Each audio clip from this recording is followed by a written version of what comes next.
Fala galera! Vamos dar continuidade ao nosso tópico de noções de preservação, conservação e restauração de livros. Essa é a parte final aí da nossa terceira aula de biblioteca para o concurso da UFRJ de 2015.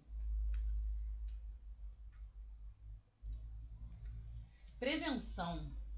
Como forma de eliminar todos esses fatores de deterioração que já foram comentados nas duas aulas anteriores, nas duas partes anteriores, em primeiro lugar, deve ser realizado um diagnóstico das obras, principalmente das obras que forem novas no acervo, aquelas que podem chegar por doação, né? Tem que se verificar em busca da presença de vestígio ou de algum indício dos ataques que podem estar aí deteriorando já o acervo permanente da biblioteca. Em seguida, deve ser realizado o mapeamento de infestação para subsidiar o estudo das ações que vão ser tomadas a partir daí. Esse mapeamento ele vai direcionar qual a melhor atitude que deve ser tomada para cada caso. E caso também, assim, é importante ressaltar que se você for um técnico e veja a presença de algum problema e você não sabe como controlar, é necessário que você chame uma pessoa especializada. Há necessidade, nesses casos, de um monitoramento das condições ambientais, incluindo o entorno do edifício, além de um levantamento sobre os hábitos de higiene das pessoas. Isso é para saber se elas lavam a mão antes de ter contato com o acervo, se elas acabam trazendo comida, vestígio de comida, se come próximo. A limpeza do local ela deve ser constante e deve ser acompanhada de uma revisão das instalações de cozinha e lixeiras, principalmente ao redor da reserva técnica. Enfim, a eliminação da infestação deve abranger também um estudo das suas causas e uma ação preventiva contra novas infestações. Por exemplo, na biblioteca onde eu me formei, da universidade que eu me formei, ela ficava exatamente do lado do refeitório dos alunos. Então, assim, o que ia fazer? Como é muito complicado, não vai demolir nenhum nem outro, o que foi feito? Antes, quando você entrava na porta para a biblioteca, a primeira coisa que tinha era um banheiro e um lavabo, com tudo explicado, que antes de você entrar dentro das dependências da biblioteca, você tinha que lavar a mão, secar, passar um antibactericida e entrar. Isso aí foi um exemplo para vocês entenderem mais ou menos como é que tem que fazer, né? Como medida de proteção contra a ação da poluição atmosférica, podemos utilizar aparelhos de ar e sistemas de ventilação com acoplamento de filtros para o ar. Devemos também incentivar uma política sistemática de higienização do acervo, evitando assim o acúmulo de poeira na superfície dos livros e documentos. Uma atenção especial deve ser dada a qualquer tipo de dano que pode ser causado e venha por aumentar a poeira. Por exemplo, a janela quebrada, vidro partido, né? Qualquer coisinha que possa estar influenciando. Às vezes troca o ar-condicionado, fica um espaço, né? Um espaço entre o ar-condicionado e a parede. Isso vai ser um foco de poeira. E por acervo, qualquer grama de poeira já é muito prejudicial. Principalmente se você não identificar o foco. Bom, a melhor estratégia preventiva para evitar a presença de insetos, roedores no caso,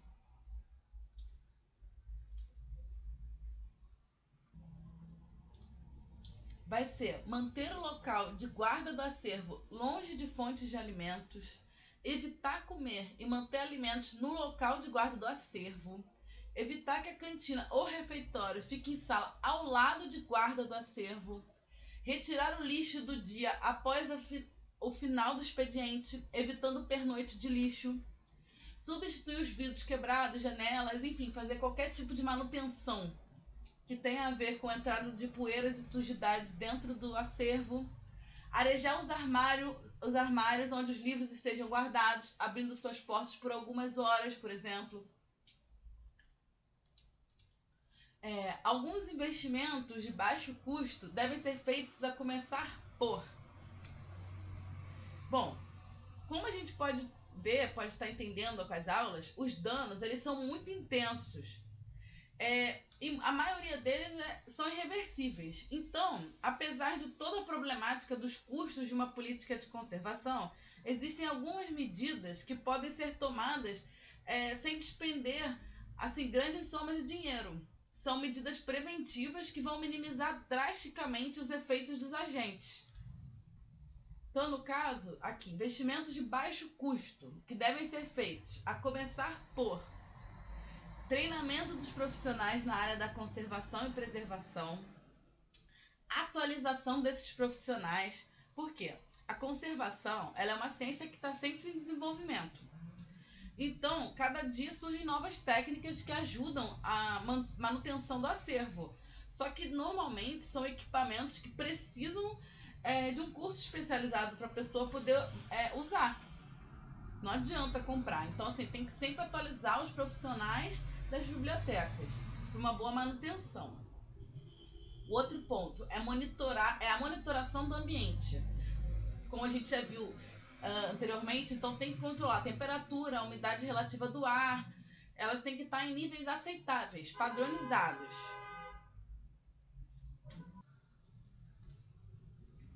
O uso de filtros e protetores contra a luz direta nos documentos. Esses filtros podem serem colocados nas janelas ou nas próprias lâmpadas do acervo. Adoção de política de higienização do ambiente dos acervos. Contato com profissionais experientes que possam assessorarem em caso de necessidade. Bem, desinfestação pela atmosfera anóxica. Atualmente, para o combate das infestações biológicas em acervos, aplica-se essa metodologia. O que acontece? Ela é uma desinfestação pela atmosfera anóxica, ou seja, anóxica é sinônimo de sem oxigênio. Então, os volumes infestados eles são isolados dentro de invólucros, confeccionados com plástico de alta barreira.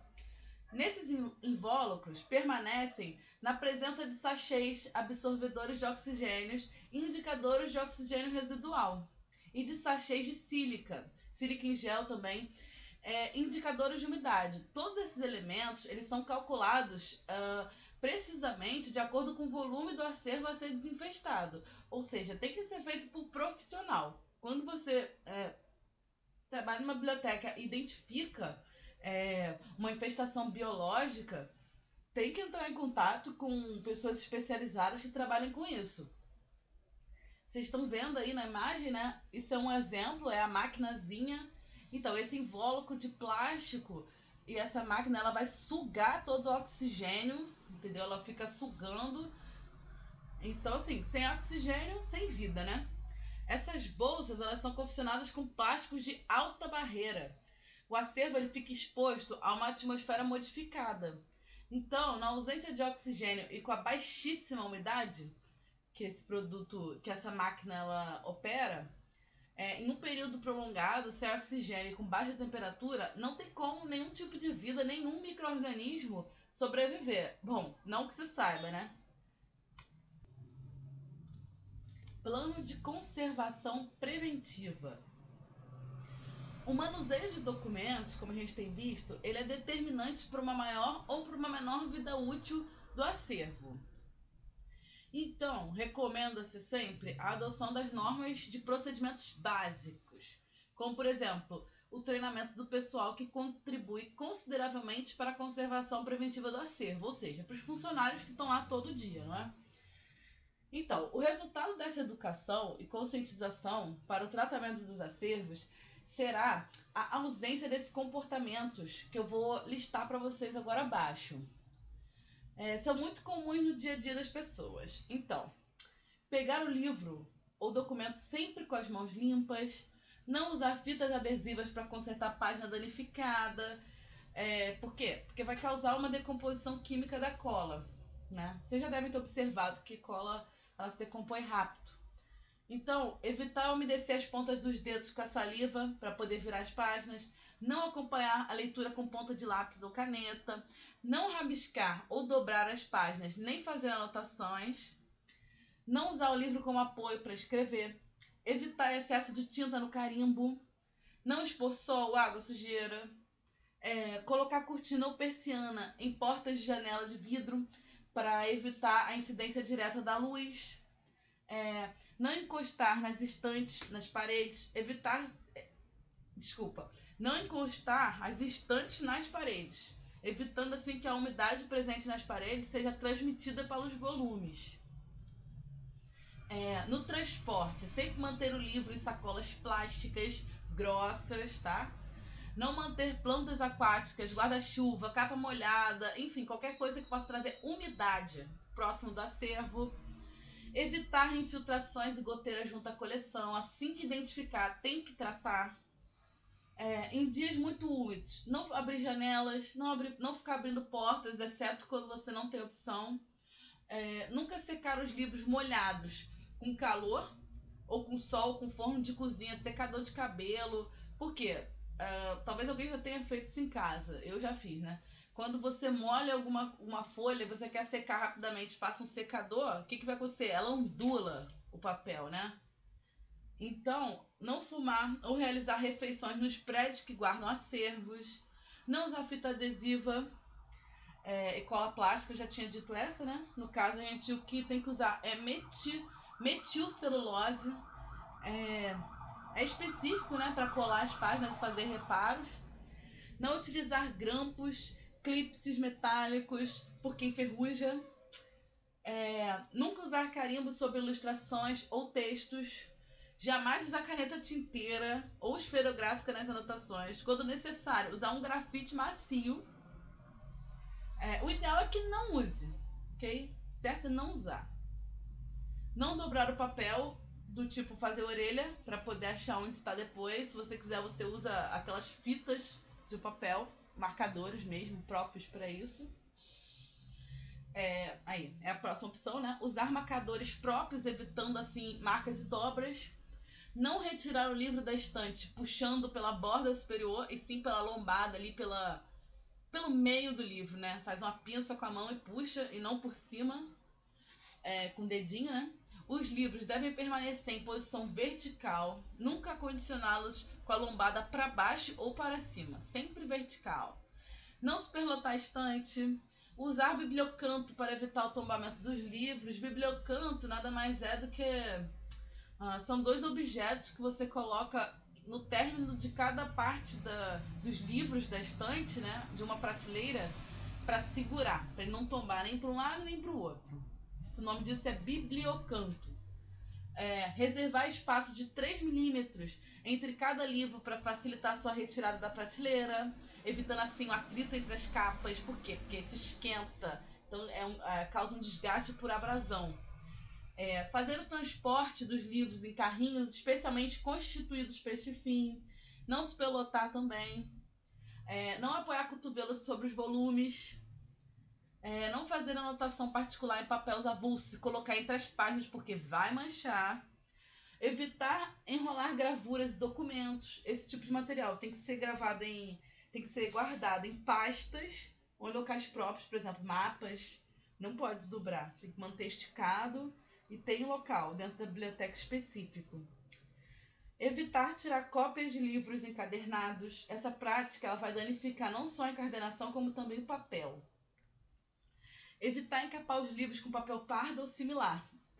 Essa proteção do papel pardo, antigamente acreditava, né, que ele era contra a poeira, era bom. Só que o dano, né, com os estudos eles verificaram que o dano, na verdade, é pior do que o benefício. Então, o papel tipo pardo, ele tem uma natureza ácida, devido ao seu processo de confecção. Então, ele transmite seu teor ácido para os materiais que estiverem envolvendo. O nome disso chama até migração ácida. Então, ele vai corroer. Então, não é bom usar papel pardo. Ou seja, não use. Não utilizar o espanador e produtos químicos para a limpeza. Na verdade, tem que usar uns... Vocês vão ver na figura. São pincéis tipo trincheira, né? Para evitar a distribuição da poeira sobre os volumes. E o piso deve ser sempre limpo com pano úmido. Para quê? Porque como você vai sempre limpar de cima para baixo, jogando a poeira para baixo, pro chão. Se você depois vier com uma vassoura, você vai levantar a poeira toda de novo, né? Então você tem que passar sempre o pano úmido para recolher mesmo, retirar. Aí, noções de higienização do acervo. Deve-se limpar os livros com trinchas ou pincel,